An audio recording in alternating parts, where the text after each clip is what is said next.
এটা সেইটা।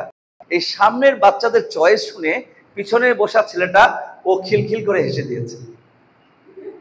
যখন হাসছে এদের চয়েস শুনে, পরিদর্শক মাঝখানের বাচ্চাদেরকে আলোচনা করা বন্ধ করে দিয়ে ওকে জিজ্ঞাসা করতে গেছে, তুমি ওদের চয়েস শুনে হাসছো, স্ট্যান্ড আপ, তুমি বলো তোমার চয়েসটা কি?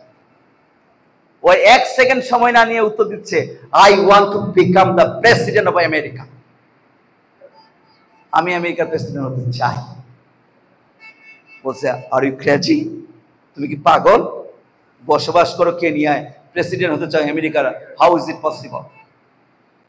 তুমি যে কেনিয়ার প্রেসিডেন্ট হতে চাইতা তাহলেও মেনে নেওয়া যায়।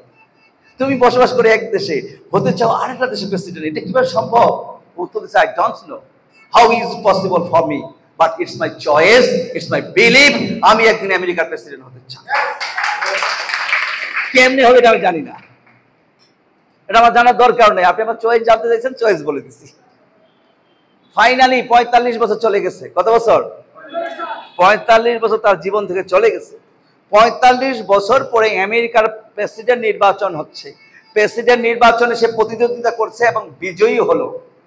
বিজয়ী হয়ে প্রেসিডেন্টের প্রথম কর্মদিবসে সাংবাদিকরা জিজ্ঞাসা করতে আসছে যে আমেরিকার ইতিহাসে আপনি একটি ব্যতিক্রম। কেন? যে আমেরিকার এই মসনদে সব সাদা মানুষরা বসেছে, আর আপনি একমাত্র কালো মানুষ এসে অনেক বছর পরে বসছেন। আপনার অনুভূতি বলেন, what is your feelings mister president, right now you are president, what is your feelings? President answer দিতেছে, it's just not my feelings, it's my choice, it's my believe. আজকে থেকে 45 বছর আগে আমি যখন কেনিয়ায় থাকতাম, তখন আমি এই চয়েসটা নিয়েছিলাম যে জীবনে একদিন আর কিছু হই বা না হই, আমি আমেরিকার প্রেসিডেন্ট হতে চাই। এটা আমার চয়েস, আর আমার চয়েস, আমার বিশ্বাস আমাকে আমেরিকার প্রেসিডেন্ট বানাইছে মিস্টার বারাক ওবামা।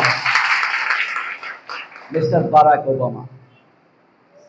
তার মানুষের চয়েস যদি সঠিক হয় আর সঠিক জায়গায় নিতে পারে, এটা যদি ভিতরে লালন করে, ওই চয়েস তার জীবনে একদিন বাস্তবায়ন করে।